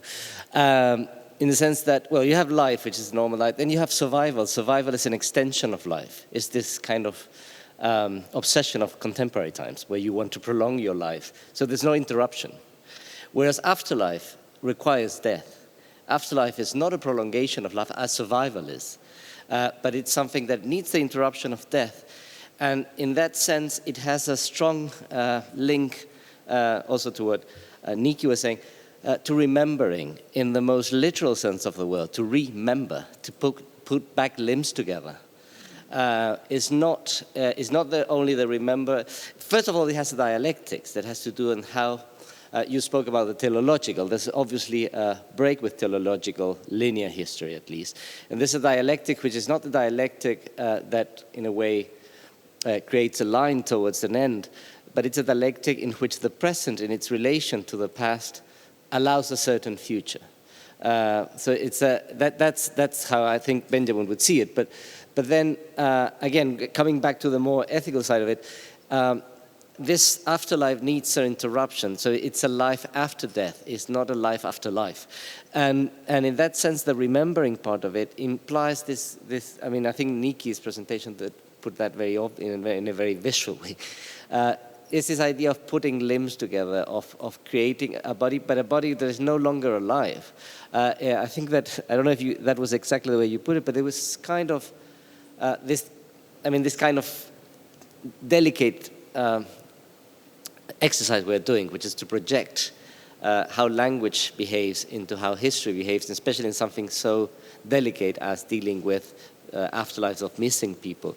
But there is this body language. This idea that you are no longer reading body language, but you're reading dead body language. And that you're putting limbs together and trying to make sense of that. And I think in that, because otherwise it very quickly, and I'm going to finish here, otherwise very quickly you reintroduce a certain idealism, like thinking that you could really give them an afterlife. Actually, you're not going to, you're going to give them an afterlife, but it's not a new life. An afterlife implies the person is dead. So it's a deployment of meaning that doesn't mean to revive the person. I think that the myth of Osiris, that what would bring immediately here doesn't work here in that sense. Because Osiris, of course, I mean, the old myth of Osiris consists in remembering again, in putting limbs together, but is to create a sort of immortal subject. I think that will be idealizing what is in place here. Here you have to accept that there's something irretrievable, there's something lost forever, which is dead. But at the same time, you have to assume the responsibility to unfold a pending meaning that was cut short by that death, and by any death, not only by death, violent death. I think any death implies a sort of this displacement between destiny and time. I mean, you're never allowed to develop your own destiny in the time you are allowed to live. Well, first of all, Gabby, thank you so much. We clearly have to have a conversation. So I've just taken lots of notes from your comment. I really love the idea of the replacement child as zombie, so we'll continue that conversation. But then to briefly address Kasha's question, well, first of all, I've spent a lot of time reading about cockroaches and their survival capacity, and I hate cockroaches, so this has been traumatizing. But I think their survival capacities have been overstated. They will not survive a nuclear disaster. They absorb some radiation, but not a whole lot of it. But yes, they're very resilient, and I love the idea that the text both kills the cockroach, but then allows for some sort of survival, its own survival in some ways, the survival of the text. As for the post-human potential of zombies, yes, it's actually very interesting, but it's also a problem, because things like machine translation present a challenge to this idea of survival. Text, things like, if you think of the Sapphic fragments, if we somehow move past text as a thing, as a material thing, then it becomes harder to retrieve. Right now, a lot of survival relies, I think I'm thinking of Nikki's talk, and I'm still sort of working through this, but on the one hand, sort of transcending text opens up all sorts of other possibilities for different forms of afterlife, but also complicates retrieval and survival because it's immaterial. But there's also an interesting turn in zombies culture, where now we have zombies that think and feel and talk. But that's going down a pop cultural path. But I think it's connected, this idea of trying to give even the zombie a sort of humanity, at least halfway. Thank you. You mean apart from the humanity that the zombie eats, right? Right. So, I like zombies. One must confess always. So, I mean, Gabby, thank you for the prompt. I mean, yes, I would suggest that I would agree with you entirely that what's at stake is precisely what we in our work in the center are calling an aesthetics after colonialism, which is to say an aesthetics that allows a relation to the lived experience of trauma without reifying that lived experience, and that aesthetics holds that open. So for me, I'm very much interested in, and this will pivot a little bit to Jane's question too, the ethics of coming after, you know, in his reading of Bataille. So to put two things on the table, the one from Blanchot, the other one from Sylvia Wynter. In his reading of Bataille, Blanchot points out that, you know, community, but also the subject, is always written against the backdrop of disaster. Mostly, this is done in a sense in which disaster gets bracketed away, you know, so within national terms, the disaster of the other, and this is what Trump is saying, right, in the US at the moment, or for their examples, they were obviously speaking of Nazi Germany. But then also, on a personal level, the disaster of trauma, so on and so forth, you know, or the disaster of the death of God in Christianity, etc. So what the swerve that Bataille introduces is to suggest that there's another disaster which underwrites all of human existence, and that's the disaster of an insufficient I. It's the disaster of being able to have subjective certainty outside of a frame of producing an other, right? And his example is the death of another, particularly. And he suggests that it's against that disaster that we should think to right a community to come, without trying to just, in this sense, not to close out that disaster, right? To abide by it. So that's from Blanchard, and then from Sylvia Winter in an essay. Which one is it? On where she posits, it's an interview she does with McKintrick. And she posits the notion of mythos bios, the human not just as biological but also as a mythical creature. And for her, it's a failed project from the beginning. But what's useful is that in a frame when we understand the human as constituted through the aesthetic, not just the biological, where you start from makes a difference. And she posits at the end of that, I mean, it's a failure in the sense she starts, if the first aesthetic moments of the human are in Africa, then it changes how we understand human destiny. Of course, the value of that is only once Africa is lodged inside a differential system, etc. So she's aware of all those difficulties. But I think the point of where you start from in the aesthetic project makes a big difference. And that's where we're coming into it from aesthetics after colonialism, both going after but in the wake of. I think that covered everything. Okay, I'm just going to respond to Jane's question and briefly to some of Andres' comments.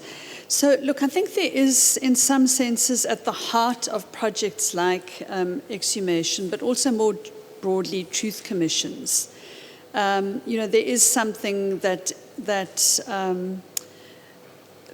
drives that kind of teleological notion of progressivism, that you deal with the truth, you recover a body, it enables closure, you may go on. But I think there is also a way that in both of those instances that they get disrupted. And I'm suggesting that in some ways one can read the families as a form of disruption, just in the same way as the demand for truth, which is seen to kind of mark the end of apartheid so that we can move on, is also a demand for what is to be done, which is in a sense a claim that we are not moving on. Yeah. And I think, so I mean, I have read in some ways the family's interventions as being this kind of witnessing of the failures of transformation in their lives. And it's very real and visceral to them. They see their alive children's comrades who've made it driving around. And there's just this constant sense that in some way of a stuckness. So, I mean, I've chosen to do that. But I also just thanks Andres for some of those comments because I really found them very helpful. But the one thing I just wanted to pick up on as well, because Pablo raised it briefly with me on the weekend or after Fridays, is one also has to respect in some ways that for some people there are different ontologies of being. So in some senses, when we are talking about the afterlives of the dead, but in a very real sense. And I don't want to generalize this because it really varies across, I mean, in all the cases I've been involved. It doesn't follow any kind of demographic patterns that one may wish to impose on it. But for some people, the dead they transform into ancestral presences, and they have an active life in the family and in wider communities as well. And I think one needs to hold on to that in some sense. It may be something that I can't think and I can't think through, but in some ways I respect that there are different ontologies of being. and yeah, I think I'd leave it there. I think that's it. Well, can I just make 3 very small points? And Jane, thank you very much for drawing our attention to the question of reanimation, which is very important for me because Kentridge's work has been particularly, drawn to the way in which animation works to translate the contemporary and the present. But I want to say that, his references are all to Dziga Vertov. So, the tripod, is particularly important for him. I would want to ask for a different to ask about the temporality of technogenesis. So I do not see, part of the work here is to dehistoricize history, if you like, and to pose the question about circular causality. Circular causality is at the heart of cybernetics. It marks time very differently. And similarly, I would argue that, if one were to think about the assembly line as the kind of motif that is threaded through Benjamin's reading of the of slapstick, for example, that Miriam and others had engaged with, I would say that the 21st century might want to look again at the shape of time that connects the 20th to the 21st century. And I do think there's a spiral there. And, it's spiraling out of control in many instances, but there's also spirals in many directions that we might want to anticipate. So that's, to say that I think that a new temporality of technogenesis that brings into view the question of communication is going to be critical. I don't think Habermas is sufficient for our project on thinking the contemporary and the present. And I suspect that we've given over the university to the sciences, which have formed a notion of communication from the 1830s at the end of slavery to the present. I want to ask, might the humanities have a different concept of communication that they would want to put into play? Then very briefly, on the zombie machine matter, I'm particularly intrigued by a Japanese scholar, Masahiro Mori, who wrote in the 1950s and warned about the slide into the uncanny valley. And so there is something about robotics and the kind of contemporary, the way in which artificial intelligence, has recrafted the condition of race that I would want to attend to. So perhaps there is a conversation to be had. I hadn't thought of the zombie as a particular symptom of the present, and I would want to think that a little more carefully. And then Jen. Who asked thanks for the reference to Thomas Pynchon. I don't know the book. I will look at it. I do know the Herero genocide, and I have been trying to argue a little bit about why we might want to think about the decolonial project that has come to us from Latin America through Manolo and Torres and others as inadequate to the project of thinking the problem of race. And I would want to put the question of slavery back into a relationship to of that history. But I'm particularly intrigued by the work of Lydia Liu and a book called The Freudian Robot, in which she's asked us to think very differently about the question of translation. I didn't have the confidence to kind of offer a reading of Liu. I'm still working through the text, but I do think that the way in which she thinks about the Purloin letter, for example, and Chinese coding and so on and so forth, in the way in which we think about language today, is important to work on. So I would want to go in both of those directions, and thanks for the reference. I just want to, it's 11:10. Okay, I think let's take two, They've come to fetch me. Let's take it, okay.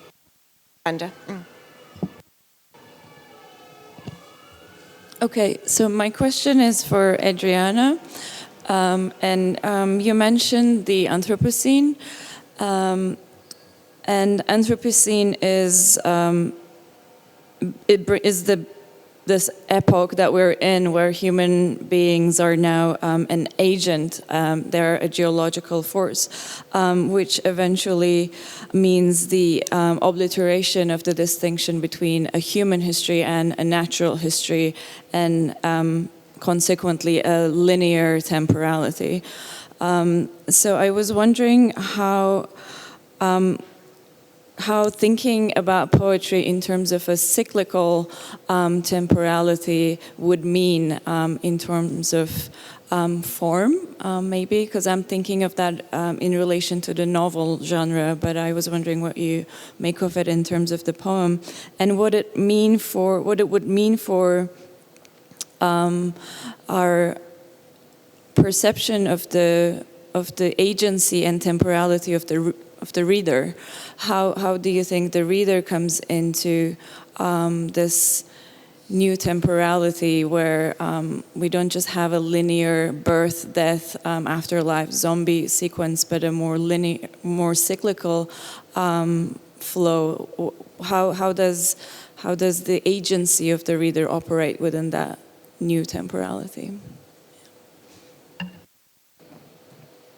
I just had a question for everyone about voice as a kind of phenomenon and category with all the familiar theoretical complications about the relationship between speech and writing and print. So it seemed to me that it kind of threaded through all the presentations but rarely became explicit in a way, so that in Andres with Propertius, the translation as bringing to life versus presenting us with a kind of dead text, the way Pound talks about it, what he says about the Propertius translation is, my task was to bring a dead man to life, to present a living figure, but what he offers is a text that kind of oscillates between hearable writing that it's easy to speak, and writing that you can't really imagine as belonging to a voice.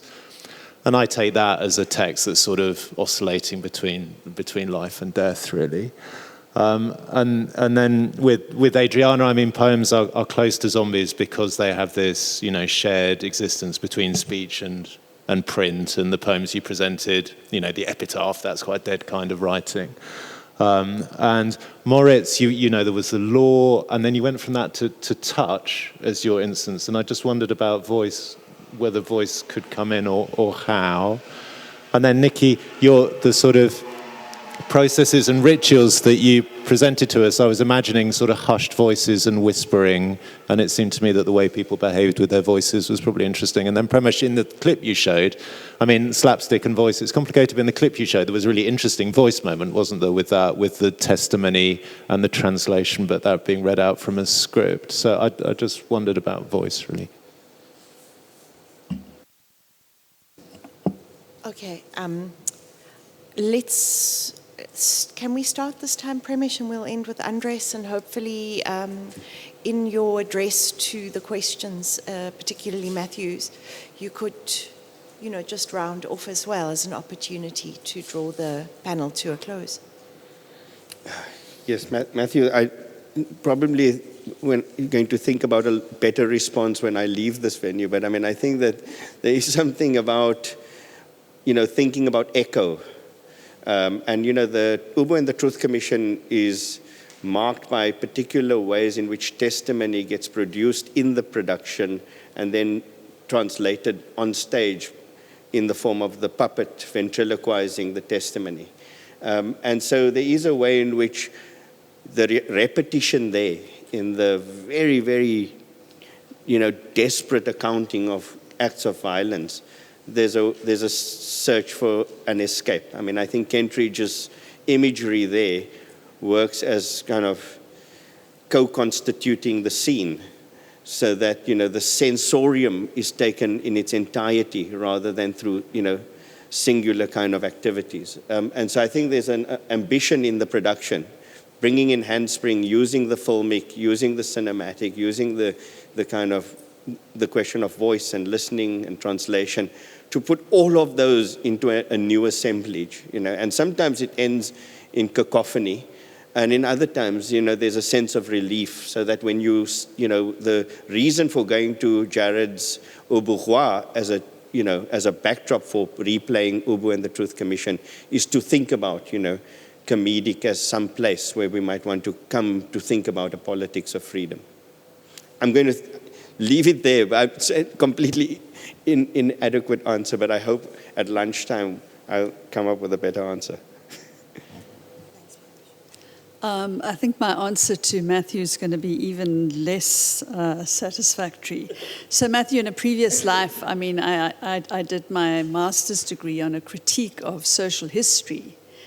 And sometime after I'd finished, and part of it was a critique of voice and whose voice and appropriation of voice, etc. And at some time at the end of, thinking back on this work that I had done with the exhumation team, I was just suddenly like, have I just become a different kind of a social historian? And, because there is a parallel between the recovery, is that recovery impulse. So in some senses, the move to thinking through, and I think I tried to think it through in very open ways because I did think it was possible.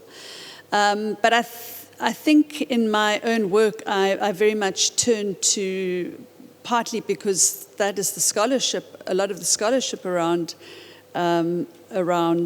exhumations draws attention to the questions of materiality. So I don't know whether the voices that crept in there via the family were some kind of unconscious desire still for voice that perhaps I have to attend to. But I don't think I can really answer it now. Okay.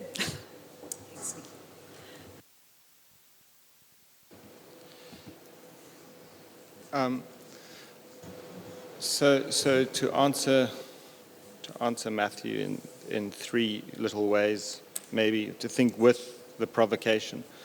Blanchot, of course, goes to the middle voice, to the neuter, as the kind of mode of writing that can perhaps enable abiding by insufficiency. So there's that. The apartheid legislation that I was referencing is mostly, it's around the different ways in which people touch each other. On the one hand, physical touch, but on the other hand, the possibility to have communication across apparent boundaries, right? So I'm not sure that touch is only physical, is I guess what I'm getting at.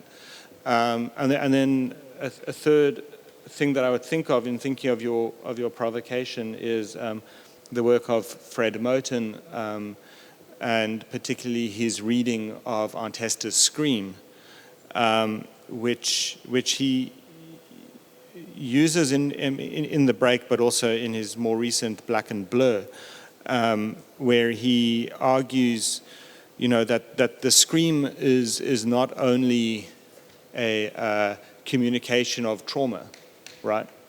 It's also an invention of a different possibility at the moment. In other words, people are never simply repressed. There's always invention, there is always a move, a swerve. And sometimes that's articulated in this actual act of screaming, which is something that I do pay attention to in my broader work. So I think that's where voice, in interesting ways, would intersect with the paper that I was presenting today. But yeah, those are just some thoughts. Thank you, Matthew. I'm actually only going to address Hande's question, just in the interest of time. But yeah, I think I don't have a satisfactory answer for the question of temporality, because that's something I'm still trying to work through. Obviously, I'm looking at contemporary poetry and also thinking about how poetry, this sort of contemporary poetry that is invoking this very contemporary figure of the zombie, is also a way of talking about the future. But the zombie is also a figure that has a history and a past. And this is not at all linear. And that's been clear to me, but how to articulate that in a neat way is something that still eludes me. But in terms of agency, I think one of the things that connects all of my presentations is that I'm interested in poetry that makes the reader work. I think poetry always makes the reader work, but I think what I'm seeing here with this poetry of crisis and figures of the undead is a particular investment in a working participatory reader. And that's related to form because a number of these texts that I've brought here don't give you everything. And I see also connecting those poetics of the fragment, rupture, and breakage, and sort of asking the reader to be involved in both by reading it in a sort of decompositional process, but also simultaneously recomposing the poem in various different ways through reading. So I know that doesn't fully answer the question, but thank you. Yeah, I think also for the sake of time, I'm going to just take where you left with this form and temporality, and we can talk with Matthew later. I think that I'll just drop into the question that was asked to you, actually. Because this idea of form and temporality, I mean, temporality is by definition where realism fails. I mean, from famous phrase of Augustine to the impossibility of real phenomenology of time is a place where you need to conceptualize, you need to conceive. And what you can see historically is how towards the enigma of time, one normally activates spontaneously the habit of figuration that a culture uses to conceptualize. It's almost a spontaneous act when you don't know something, is to activate that. So you can see how a dominant tropology gives the dominant topology of time. For instance, if you go to the Greeks, where metaphor was the main way of conceptualizing towards the unknown, when we see Plato, when he is having problems, he also does allegories. Time is conceived as a movement, which is a metaphor, but also gives it its topology, which is the movement of metaphor itself. Metaphor is a discrete topos that is find similarity and difference, normally in material things, and projects an idea. And that's exactly the way time is going to be conceived, and even history. History and time are different things, but obviously history is based on a preconception of time. So you have like the way metaphor becomes teleology, which is a metaphorical movement that goes from like the material to the ideal. I'm simplifying a lot, obviously, but you could trace that from the fathers of the church till Hegel. Hegel actually literally understands how Hebung as a metaphorical movement. And then if you go to another tradition, let's say the Hebrew tradition, where the dominant figure is not metaphor, but it's parallelism, like in the Psalms, for instance. And that's exactly what gives this topology of parallelism gives it topology to time. Time is no longer a linear movement, teleological movement. It's alternate, day and night, morning and evening. So if you go to Genesis 1, how's the way that the topology of time is created by God is in the same way he differentiates heaven from earth, or the waters above from the waters below, which is a very weird image, but it comes from parallelism again, or male and female he created. This is all shaped by how parallelism is creating topology. And time as well. Time is morning and evening, day and night. He created it, okay? If you go to the Chinese, you get the same movement accelerated. Again, parallelism is a dominant figure that you used to conceptualize in Chinese. So instead of saying cosmos for the universe, which is a metaphor, you would say heaven and earth. It's a parallelism. But how's the way time is conceived? As a very accelerated process, a vibration, which is alternation accelerated, okay? Or if you go to, let's go back to Benjamin, I'm going to finish here. If you go back to Benjamin, you can have montage, as many people, I mean, it was the new way of understanding time in the beginning of the 20th century, that people were very anguished for the fact that we're unable to give sense and meaning to history after First World War. And montage came as not a solution, but as a way of trying to deal with the kind of excess of the contemporary events, satisfying two preconditions that were very important at the time. First, they needed a less intentional way of dealing with history, trying not to dominate the meaning of the facts. And montage does that, because you juxtapose fragments that give sort of a shock effect. Secondly, a polyvalent way of signifying. Again, montage creates meaning that is not stable. So those two things were conceived by montage, but montage creates a very weird topology, which is we live till today, because all computers, all telephones, all that work through montage, which is a kind of a permanent anxiety for the event to come. And actually it's almost an eternal present, so it obviously has been dominated since. But the important thing I wanted to say was that time and history built over time, insisting that there are different things. Normally, because there's no pure phenomenology of time, we normally almost automatically activate this dominant figural habits, this form, that allows us to conceptualize, to conceive time. And different cultures that have different dominant figural evidence, you can see very clearly how that tropology becomes the topology of time. And just to remind Benjamin, he also said that the eternal return was the punishment of staying after the class forever, projected into the cosmos. And I think that I'm doing that now, so I'm going to stop.